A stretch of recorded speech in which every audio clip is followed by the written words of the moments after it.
Olá, começa agora mais uma roda de conversa em comemoração da programação do Mês do Patrimônio de Jacareí 2020. Esse programa acontece em parceria com a Fundação Cultural de Jacareí, será transmitido tanto pela TV Câmara como também pela Fundação em sua página no Facebook. O programa ficará disponível em nossas redes sociais. E hoje vamos conversar sobre a história de Jacareí com os historiadores Bruno Vilagra e Ana Luísa do Patrocínio. Lembrando que para a realização deste programa estamos seguindo todos os protocolos sanitários estabelecidos no combate à Covid-19. Tudo bem? Bruno, Ana, bem-vindas a essa roda de conversa. O nosso tema hoje é História de Jacareí, um tema amplo, né? Assim, podemos falar de diversos aspectos, mas eu queria abrir então para vocês, trazer um pouquinho ao longo dessa história da cidade de Jacareí, quais elementos a gente pode ter assim como uma característica principal naquilo que afetou o desenvolvimento, a instalação, a criação do município e que pode ser também algo que nos ajude a pensar no futuro da cidade. Pode começar com o Bruno. Olá, Elton, Ana. Bom, deixa eu começar. Eu acho que tem uma questão que é bastante importante no surgimento da cidade, do aldeamento de Jacareí, que na verdade perpassa a cidade como um todo, a história da cidade como um todo, que é o Rio Paraíba, né? Quando nós olhamos a questão do Rio Paraíba e da localização de Jacareí ao lado do Rio Paraíba, isso é muito importante. Se a gente retomar alguns mapas do século XVI, XVII, você vê, na verdade até o século XIX, você vê claramente que a única forma de chegar no Rio de Janeiro, na região do Rio de Janeiro, Paraty, entre São Paulo e Rio de Janeiro, por terra, é passando pelo Rio Paraíba aqui em Jacareí. Então, eu acho que isso é uma questão fundamental. Une aí meio ambiente e história, né? Que é essa posição estratégica de Jacareí nessa margem do rio, ligando aí São Paulo e Rio de Janeiro. Lembrando que no período colonial, Rio de Janeiro foi a capital de São Paulo, foi a capital do Brasil, né? Da colônia portuguesa aqui. Então, o caminho para o Rio de Janeiro era bastante estratégico, né? Ana?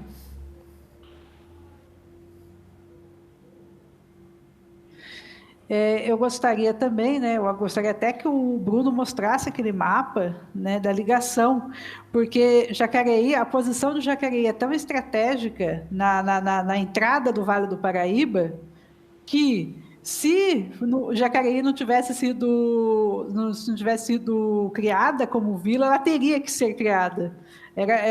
Praticamente havia uma divisão, né, de Jacareí para Taubaté, de Taubaté para Guará, os chamados pousios, que eram... você tinha, obviamente, que naquela época você usava mulas, cavalos, né?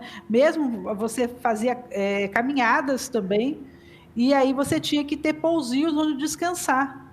Então, Jacareí, Taubaté, Guará, todos eles têm um certo tempo que você caminha, geralmente um dia, para daí haver o descanso. Uma outra coisa é o caminho vindo de Mogi. Então, você teria os dois lados, né, dessa caminhada. Também, uma coisa que a gente precisa bastante lembrar, e até nós estávamos conversando isso antes, que com a primeira expulsão dos jesuítas, que ocorre em 1640, assim que Portugal... Nós temos um período, né, chamado de União Ibérica, que vai de 1580 a 1640. Quando essa União Ibérica termina e ocorre a emancipação de Portugal, porque Portugal ficou unido com Espanha durante 80 anos, 60 anos, o que acontece? Os jesuítas vieram fazer o projeto colonizador deles. Quando, em 1640, eles são pela primeira vez expulsos da capitania de São Paulo, com a expulsão deles, os bandeirantes, saindo ali de São Paulo, eles começam a entrar no Vale para o projeto de colonização de Portugal e também para apresamento de indígenas. Existe um documento que está na Arquidiocese do Rio de Janeiro, um documento de 1698, chamado Notícias do Bispado do Rio de Janeiro, que cita Jacareí. E é bastante interessante porque em 1698 nós tínhamos cerca de 400 habitantes, uma capela curada, ou seja, uma capela com padre, que era Frei Paulo dos Anjos.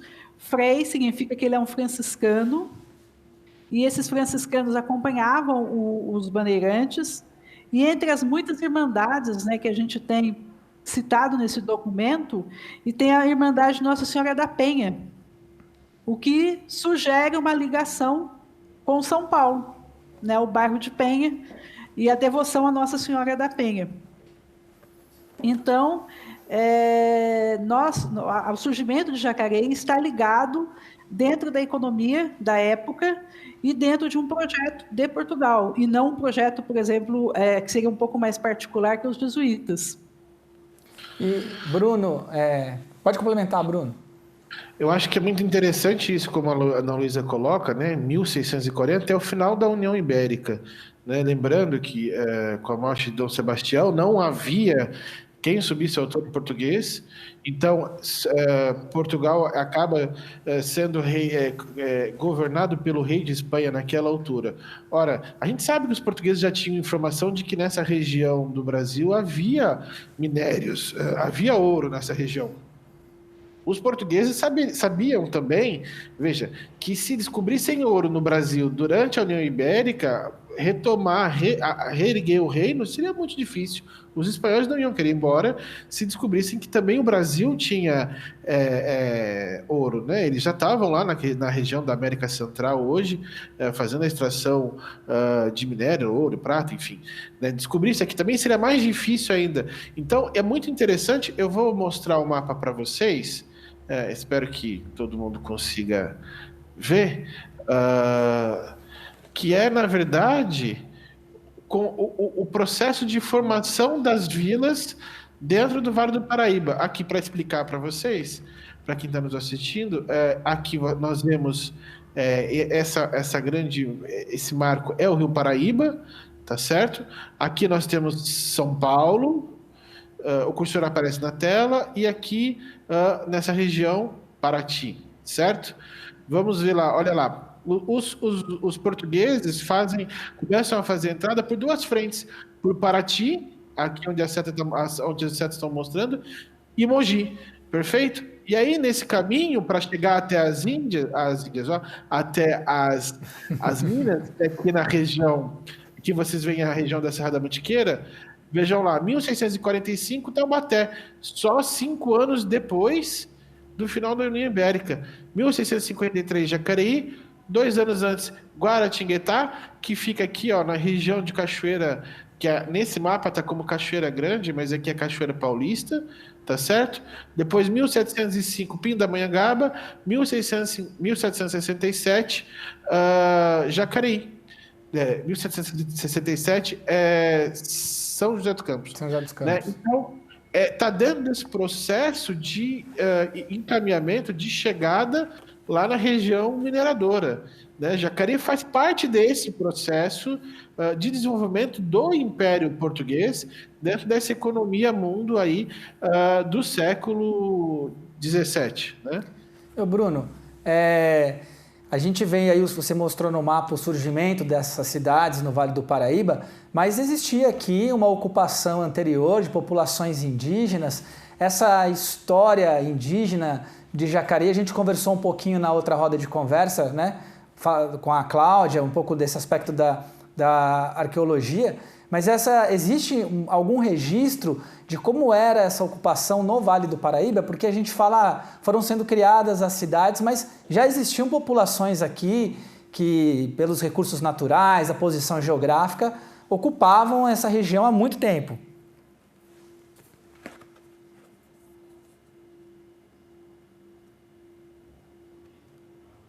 Opa, caiu?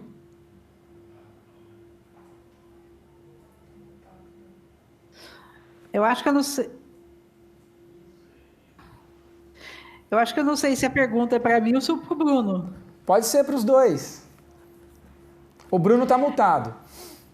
É. Você quer falar alguma coisa, Bruno? Não sei. Se você quiser colocar, pode colocar, né? Eu falo também. Tá bom, então. O que eu poderia falar? Eu acho que a Cláudia deve ter falado até bem melhor. A ocupação do Vale do Paraíba era de grupos tupi-guaranis, grupos linguísticos.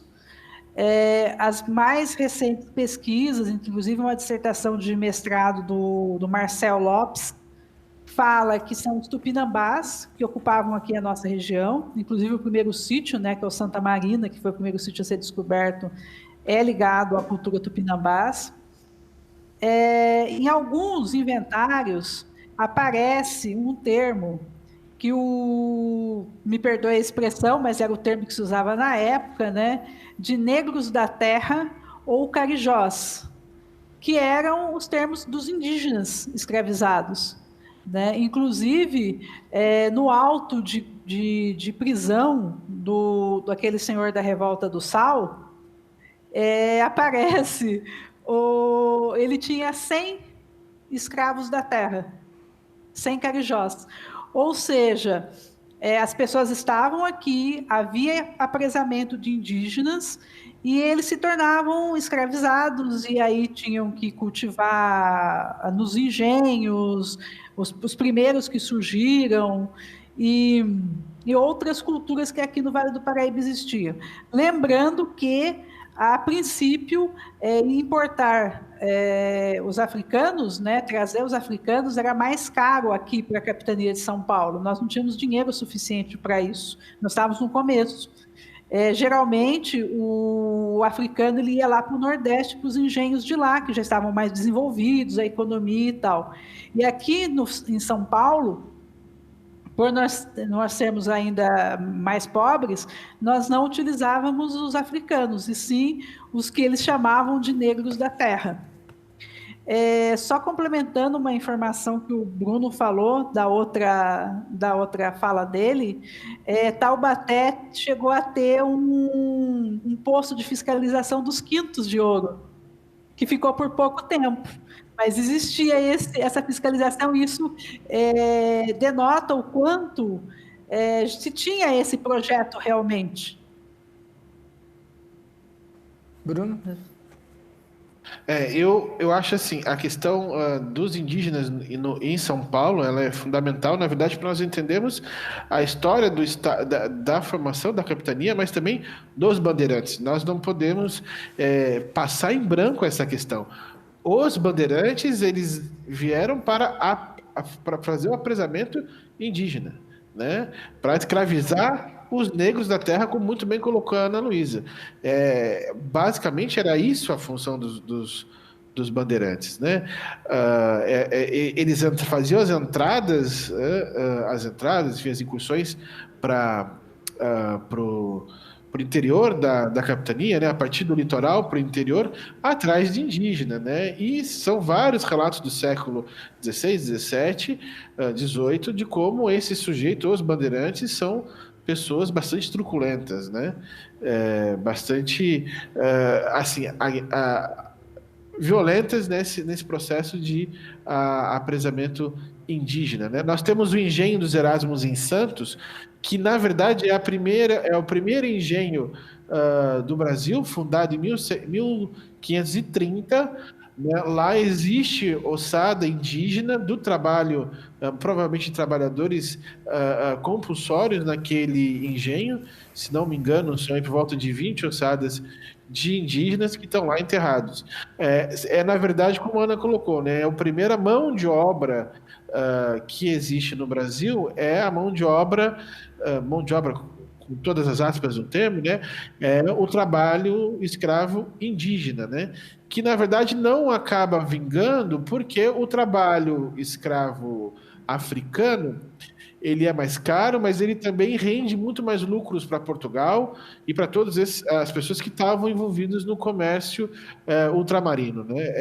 A venda de escravos, ela é algo muito lucrativo aí no século 17, 18. Bom, a gente está aqui no museu, que é uma antiga casa de um senhor, de um traficante de escravos, né?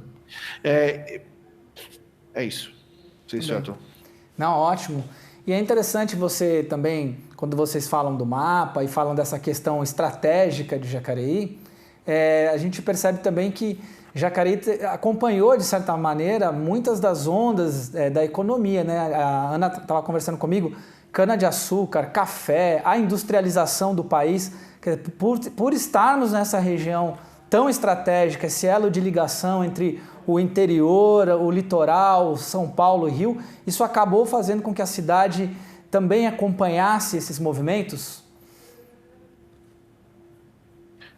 Eu vou apresentar agora aquele mapinha que a Ana tinha mostrado, até para ficar mais claro para a gente falar por que Jacareí está nesse entroncamento, né? Deixa eu ver se está aparecendo para vocês o mapa. Ok. Tá, bom, então voltando ao mapa, lembrando Taubaté, aqui, Jacareí, agora vai aparecer essa linha vermelha, é a estrada que, vamos lá, saindo aqui de São Paulo, né, aqui nós temos Mogi, e dessa estrada para cá desce para o litoral, região da Baixada Santista, continua, aqui no mapa está escrito escada, e chega em Jacareí, tá vendo? Jacareí segue São José, Taubaté. Taubaté tem uma bifurcação que vai para Facão, que é a atual região de Cunha, Guaratinguetá, né? E aí temos uma travessia para a região da Serra da Mantiqueira, outra travessia para do Rio Paraíba.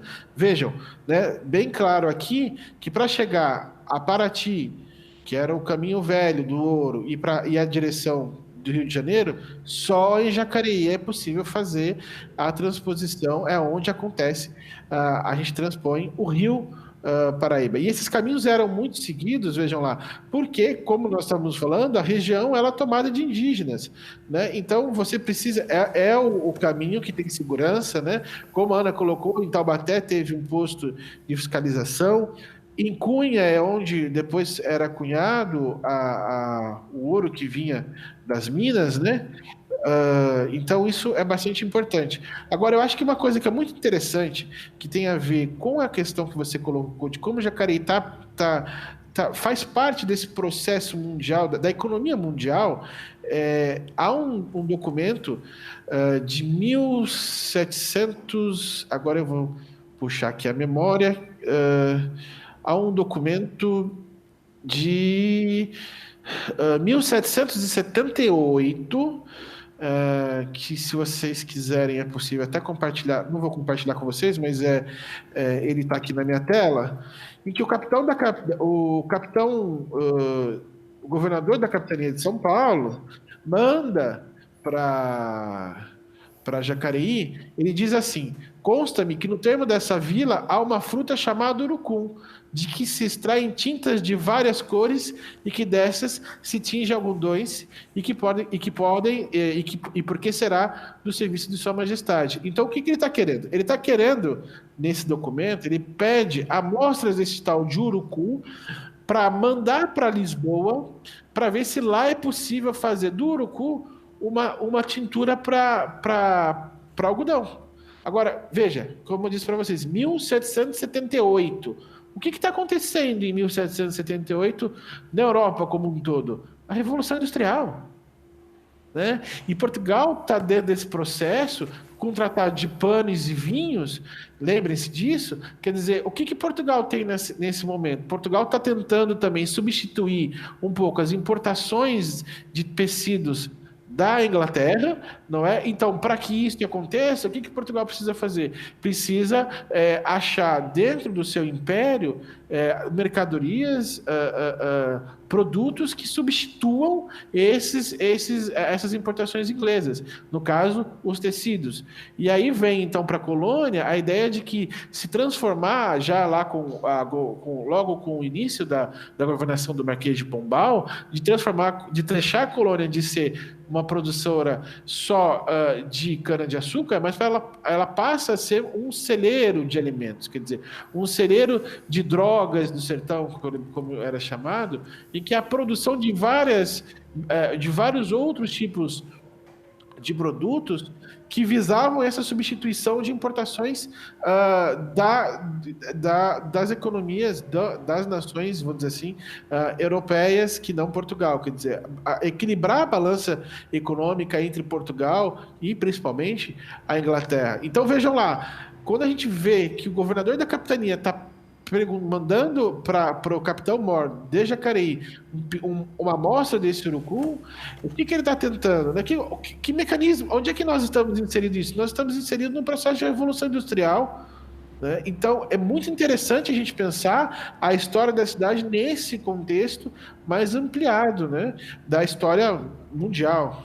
Eu acho bastante interessante quando a gente coloca sobre essa perspectiva. Né? Jacareí faz parte do todo. Né? E é o todo que explica as partes e não a parte que explica o todo. Interessante, tá? Essa inserção, muitas vezes a gente não aborda muito esse aspecto, né, Ana? De como a cidade está correlacionada a todos esses outros movimentos econômicos, sociais que aconteciam. Então, porque o que faz a riqueza de Jacareí é o café, mas porque o café se dá bem na cidade? O Jacareí está inserida dentro de um contexto de uma economia brasileira que passa de cana-de-açúcar para café. Nós temos a sorte do café sair porque ele esgotou a terra ali no lado fluminense, ele foi caminhando, né, os caminhos do café, e chegou a Jacareí. Isso por volta, olha, nós temos notícias de plantação aqui de café da década de 1810, 1820, e começa a estourar assim em 1836, e até 1854 nós somos o quinto produtor de café do estado, da província. Então nós temos a sorte de ter pego esse período, de estarmos inseridos nesse contexto.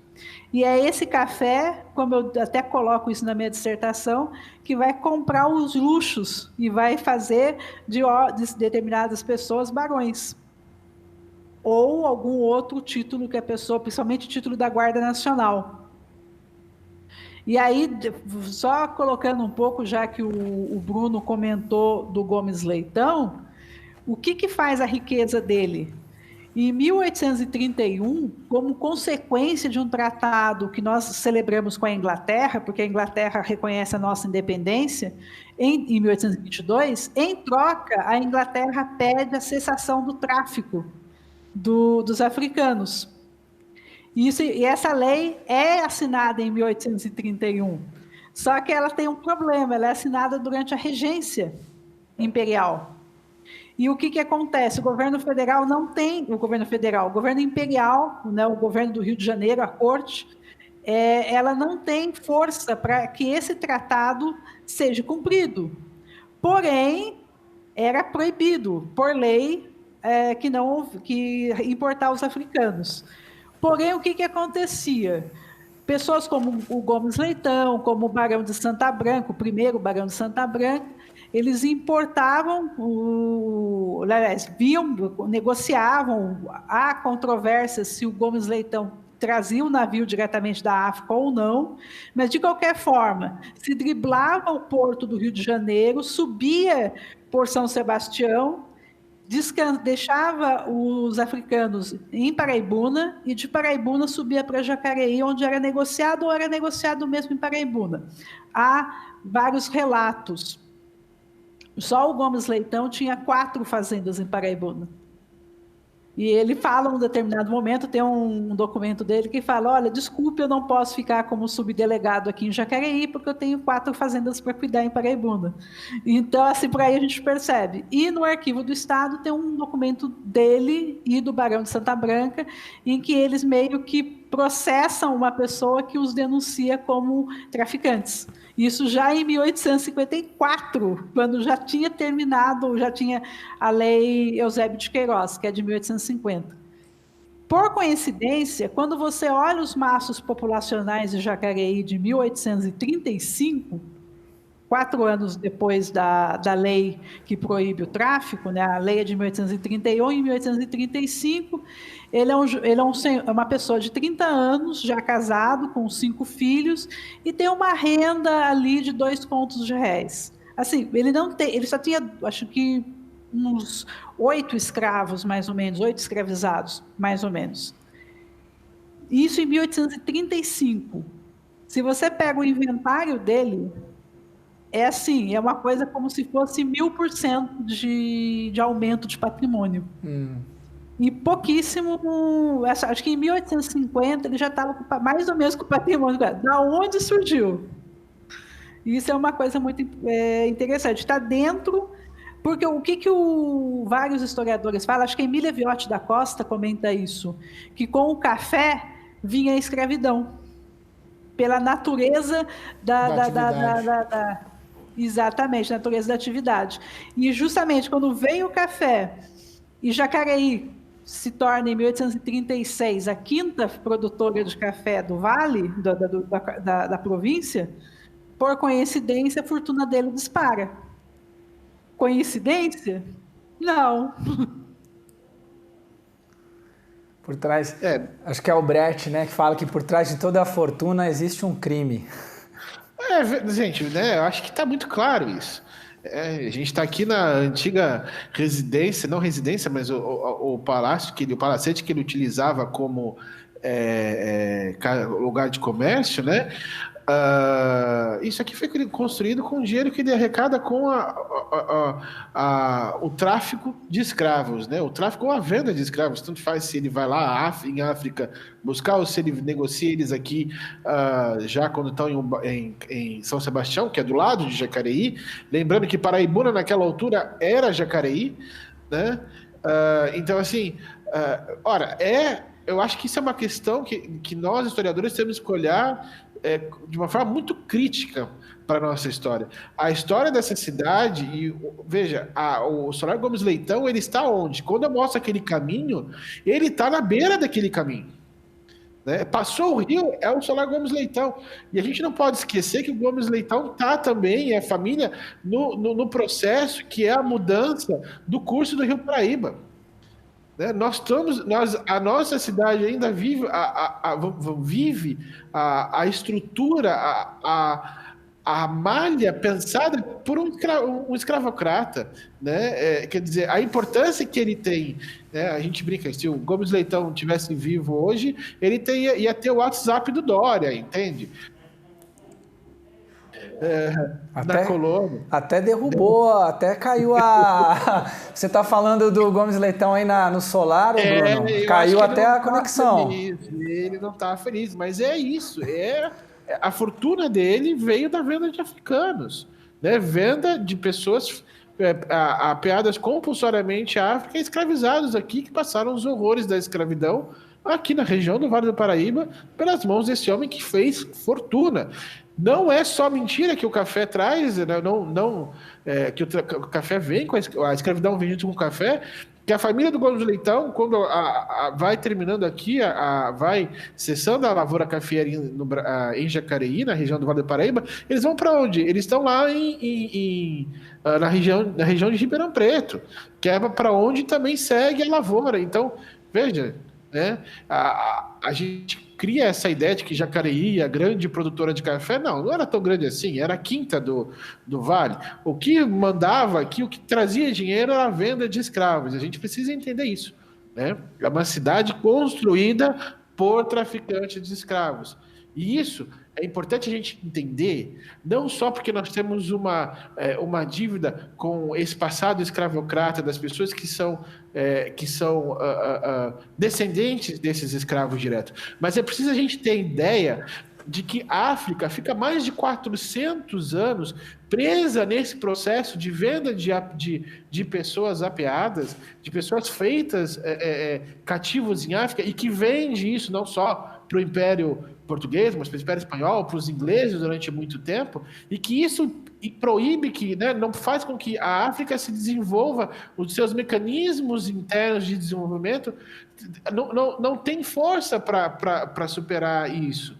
Né? Quer dizer, a África passa 300, 400 anos de sua história fornecendo pessoas, né, para esse mercado odioso, mercado da escravidão.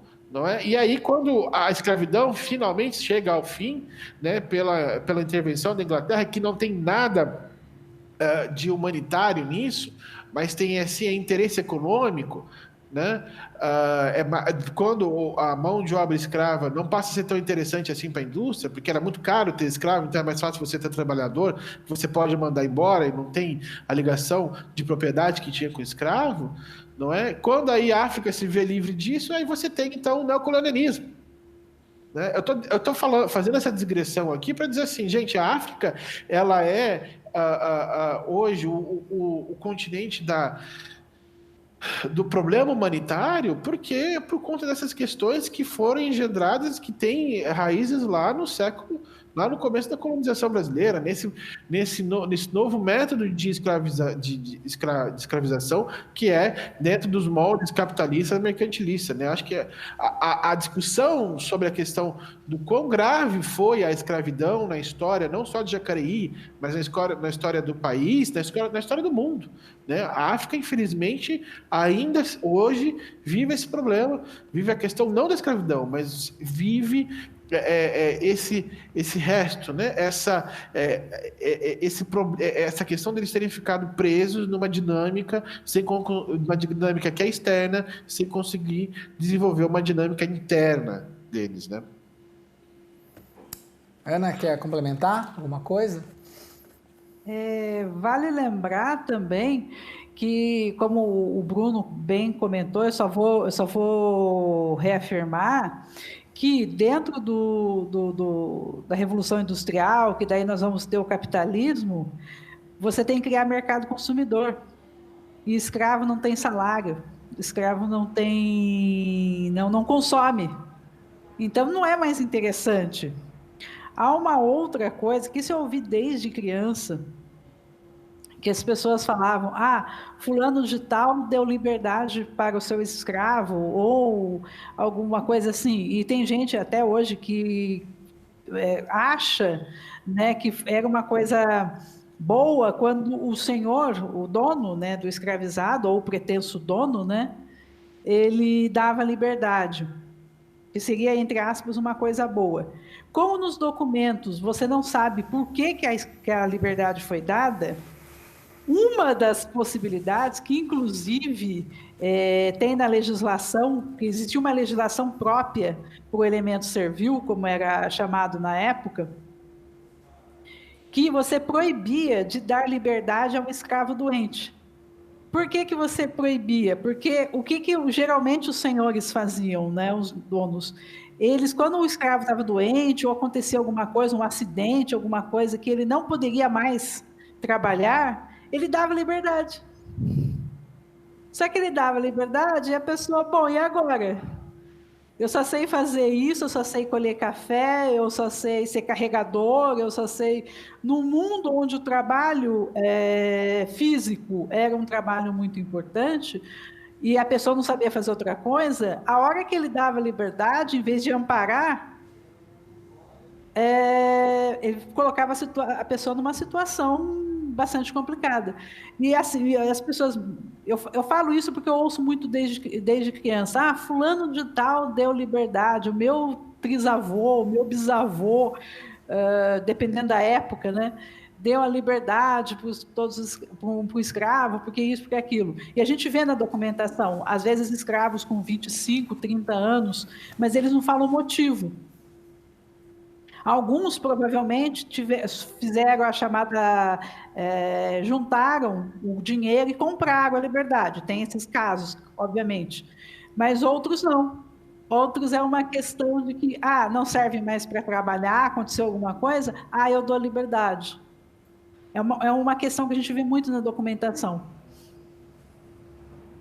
Quando não são economicamente mais produtivos, né? Porque enquanto são, o senhor de escravo não precisava nem ter uma produção, e aplicar eles em alguma situação, porque ele podia alugar o escravo, né? Havia muito arrendamento de escravos. De fato, a gente constrói a ideia de que, como a Ana colocou, né? De que seria uma benfeitoria para o escravo. Às vezes ele está ele está tendo a liberdade dele quando ele já está numa idade avançada, quando ele já não consegue mais trabalhar. E aí, o que é feito com essa população? Né? Quando mesmo ele compra a sua alforria, consegue pagar o senhor de escravos a indenizar, ele acaba estando numa situação de que ele é negro numa sociedade que é escravocrata e que vê o negro sempre como inferior porque é escravo, não é? Ele vai arrumar trabalho aonde? Porque ser escravo, né? Ele tinha comprado a alforria dele, porém, infelizmente, a questão da negritude da pele marca ele na sociedade como um todo. A sociedade escravocrata, ela é uma sociedade que ela é extremamente violenta. A violação do ser humano escravizado, você ser propriedade de outra pessoa, isso é muito violento. Né? E aí isso não é superado nem com lei áurea, nem com comprar a sua liberdade. Isso é algo que fica...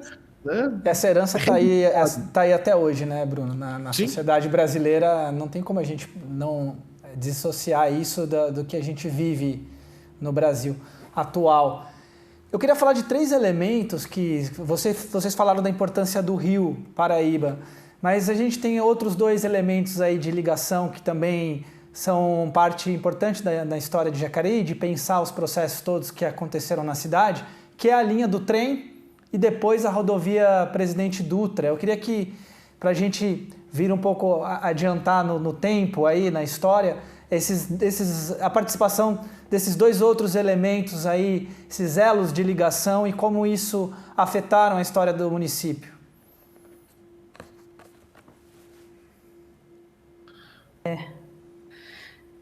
Não sei o que eu queria falar.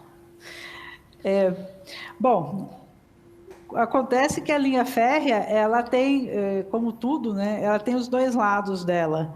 Ela é feita para escoar o café, então ela nasce como um desdobramento dessa sociedade, tanto é que o primeiro sócio da Estrada de Ferro é o Gomes Leitão, porém, isso não quer dizer que as coisas não sejam de progresso, porque foi realmente um progresso para a cidade.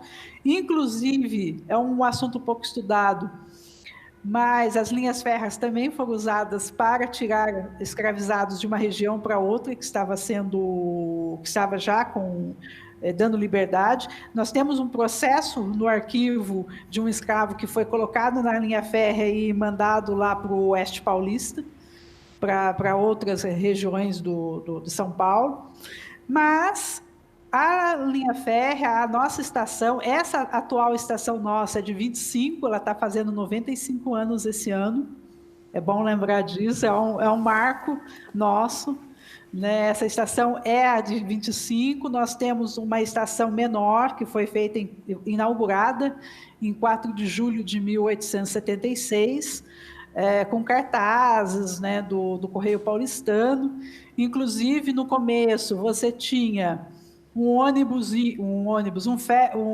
trem indo para São Paulo de manhã, e mais ou menos, acho que era 9 horas da manhã, ele estava indo para São Paulo, e havia um retorno à tarde. Então, era uma ida e uma volta, no começo, né? E deve ter sido um acontecimento muito, muito diferente. Dizem que tinha 1000 pessoas esperando, fora as pessoas fora as pessoas dos arredores e quem veio, porque o governador, né, o presidente, que era o Bernardino eu acho que era o Bernardino de Campos, não, era o governador da província de São Paulo, veio com a comitiva dele.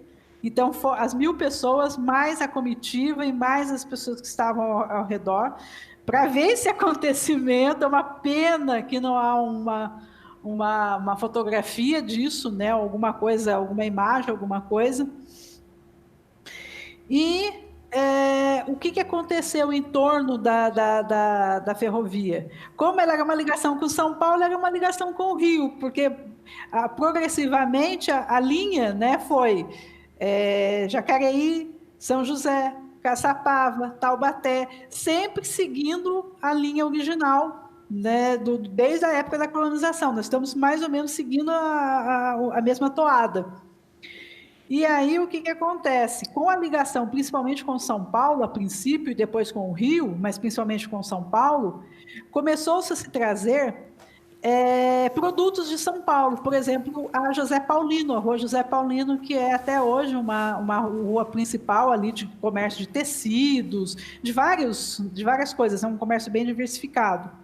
E deslocou o comércio de Jacareí.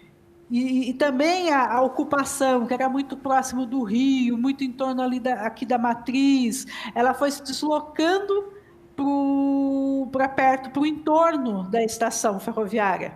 Os comércios de tecido influenciou na imigração sírio-libanesa.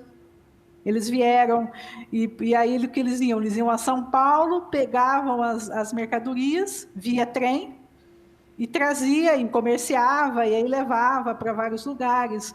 A própria banca de jornal, os jornais vinham pelo expresso, pelo trem. Então, não é por acaso que a antiga banca do Chamarela ficava onde ela depois, agora é uma lotérica, mas a banca do Giovanni Chamarela era ali. Por quê? Porque ele trazia os jornais todos de lá. Aliás, eu sei por vários testemunhos, né, grandes acontecimentos, né, como, por exemplo, a morte da Carmen Miranda, a morte do Getúlio Vargas e tal. Ele nem chegava na banca de jornal, ele se montava ali na estação mesmo, e ele ia vendendo o jornal, porque ele não ia conseguir chegar. Tal as pessoas querendo ver as notícias.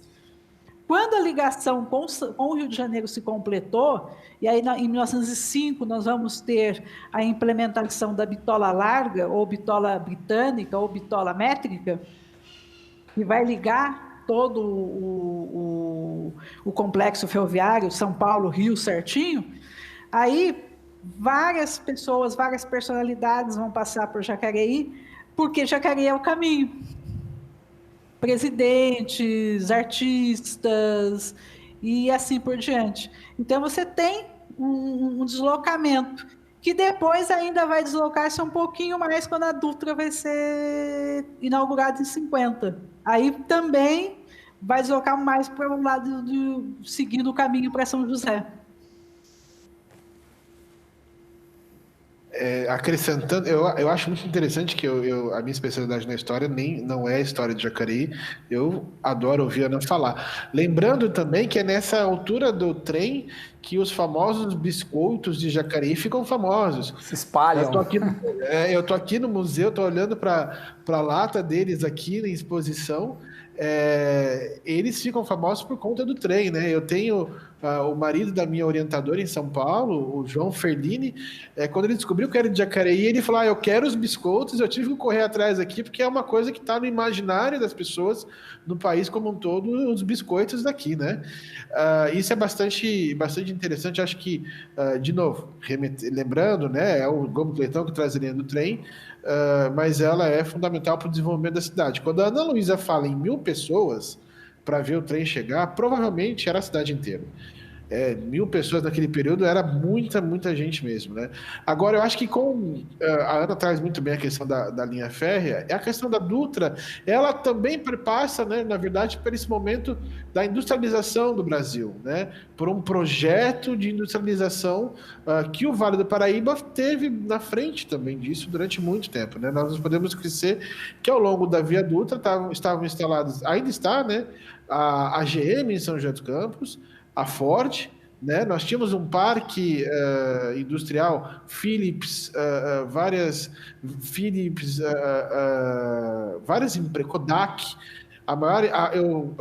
a segunda maior empresa produtora da Kodak fora dos Estados Unidos estava aqui em São José dos Campos. Então ela a Dutra vem trazer esse momento da industrialização para Jacareí, que ainda também que estava inserido como empresas que já fecharam, que é a Válvula Schrader, uma empresa que ainda está aberta, que é aquela que faz vidros, que era antiga Sebrae, mas não lembro agora qual o nome dela atual, né? Mas eu acho que aí há um momento que é importante a gente pensar, né? Quem está nos assistindo vai falar assim, bom, é o momento que São José vira São José. Não se pode esquecer que isso é um projeto de um governo militar, que é transformar São José dos Campos e instalar ali indústrias e empresas de segurança aérea, que produzem tecnologia aeroespacial, que faz São José ser o que é. Quer dizer, naquele momento, na década de 50, os militares estavam ali, Embraer, ITA, CTA, INPE, né, que ainda hoje são instituições, não vamos esquecer, são instituições extremamente importantes, né? A Embraer, ela é a terceira maior produtora de aviões do mundo, né? Isso está aqui do lado. A gente tem a Vibraz em Jacareí, a Vibraz, né? Ainda no território de Jacareí. Gente, isso é a NASA brasileira, está aqui do lado, né? Então, muita gente, eu acho que isso é muito importante quando a gente fala da história da cidade e quando a gente pensa no nosso patrimônio, é entender que o que diferencia São José de Jacareí é porque São José foi uma cidade que recebeu maciço investimento do governo federal para trazer esse aparato todo, esse parque tecnológico que transforma a região do Vale do Paraíba como um todo, mas aí naquele momento a cidade que acaba recebendo tudo isso é São José dos Campos, né? Até esse momento, Jacareí é a porta de entrada do Vale do Paraíba. Jacareí desponta entre as grandes cidades, entre uma das maiores cidades do Vale do Paraíba, quando então São José passa a ser a nossa NASA brasileira, né? Bem, e assim, para a gente já encaminhando para o final, essa conversa tem muita coisa que podia ter sido explorada, mas eu achei bem legal a gente falar de alguns aspectos. Eu mesmo aqui na TV nunca tinha conversado sobre esses aspectos como a gente conversou hoje. O que a gente pode, olhando esses pontos em comum aí da história da cidade, algumas características que se repetem ao longo dos séculos, uma delas é essa questão da nossa localização, o que a gente pode pensar para o futuro, né? O que é a história, o que observar essa história, se apropriar dessa história, nos permite construir um futuro melhor sempre, pensando, né? Olha, eu acho que historiador é a pior pessoa Pode que pensar existe em futuro. para falar de futuro. O Eric Hobsbawm, o grande historiador, já dizia que o historiador precisa ter pelo menos 100 anos de distanciamento do seu objeto, né? Mas, Bruno, a gente está no presente que tem tanta cara de passado, né? Então talvez o historiador possa falar com mais propriedade, né? Olha, não vamos falar do presente que né, é bem mais complexo. Eu acho que algumas coisas que marcam a história da cidade, se eu conseguir te responder nesse sentido, que vale a pena ser valorizado para o futuro. A nossa riqueza natural, que é o Rio Paraíba, né, que é o rio que funda a cidade, que é o rio que abastece a cidade de água ainda hoje. A nossa riqueza cultural, que a gente não falou aqui, o que o Elton tão bem conhece, a lenda da Cobra Grande, as diversas lendas que fazem parte desse universo cultural, que tem a junção dos indígenas, dos africanos, que é fantástico no nível é rico essa questão cultural da cidade, que nós não falamos do trabalho do Magela com as paulistinhas, e ela está completamente inserida nesse processo de Jacareí, no meio dos caminhos que vão e voltam, em produção de santeiro. Quer dizer, vamos dizer, se tivesse que escolher 3 marcos da cidade, eu diria Rio Paraíba, Cobra Grande e Paulistinhas. Ana? Lembrando que é a presença do que os antigos chamavam de hidrossauros, né, que eram os jacarés, que dá nome à cidade, que tem a ver com o Rio Paraíba, né? Vale lembrar aí a relação do rio até com o próprio nome da cidade. Eu acho assim, aquilo que o Bruno falou, o historiador para fazer futurologia é complicado, mas eu acho que a identidade de Jacareí, a nossa história, a nossa tradição, a nossa criatividade, eu acho que isso é uma coisa que a gente tem que pensar bastante. Nós somos um povo que soube se adaptar aos vários progressos que a cidade teve. Nós estamos numa posição muito boa, mais perto de São Paulo do que do Rio, e é nisso que nós temos que continuar. Sim. Muito bem. Eu quero, se vocês tiverem algum comentário para a gente ir encerrando essa roda de conversa, fiquem à vontade.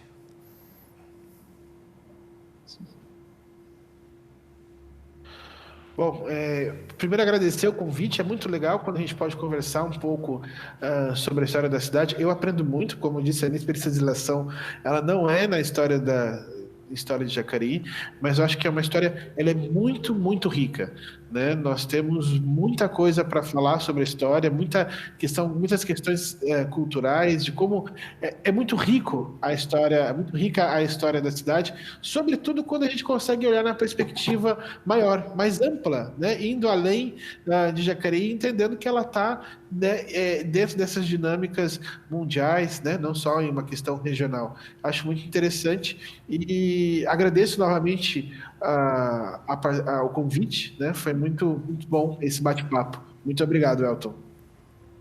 Obrigado, Bruno. O Bruno falar que ele não entende de história de Jacareí, eu até rio, porque ele pode não entender as minúcias, né? As picuinhas da cidade, como eu estou mais acostumada, né, a pegar aquela história dos personagens daqui. Mas eu agradeço imensamente de a gente discutir também aspectos pouco falados da história de Jacareí, porque a gente não ficou nos mesmos temas. Eu nem perguntei quem fundou Jacareí, eu evitei essa pergunta, porque isso a gente... Porque a pergunta até se torna irrelevante se a gente for ver dentro do contexto maior da colonização. Se foi X, A ou B, se foi em 1652 ou muito, muito, muito, muito antes, a pergunta se torna a época, sim, por causa de todo o contexto histórico.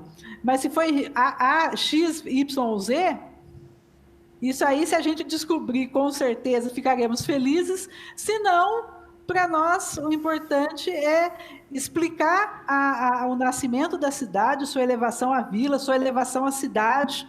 Uma questão que até agora me lembrei, que Jacareí cresce tão rápido que ela se torna cidade em 1849 e Mogi das Cruzes, que da onde nós saímos, né, tecnicamente, só se torna cidade em 1865. Ou seja, mais de 10 anos depois. Então, são questões para nós diferentes, ver a cidade sobre um outro aspecto. Então, eu agradeço bastante a oportunidade. Tá aí. Bom, muito obrigado a vocês dois. A gente vai ficando por aqui. Agradeço também a sua audiência, você que nos acompanhou pela TV Câmara Jacareí, também pelas nossas redes sociais e pelo Facebook da Fundação Cultural. Esse foi mais uma roda de conversa aí dentro do Mês do Patrimônio de Jacareí 2020. Muito obrigado pela sua audiência e até um próximo encontro.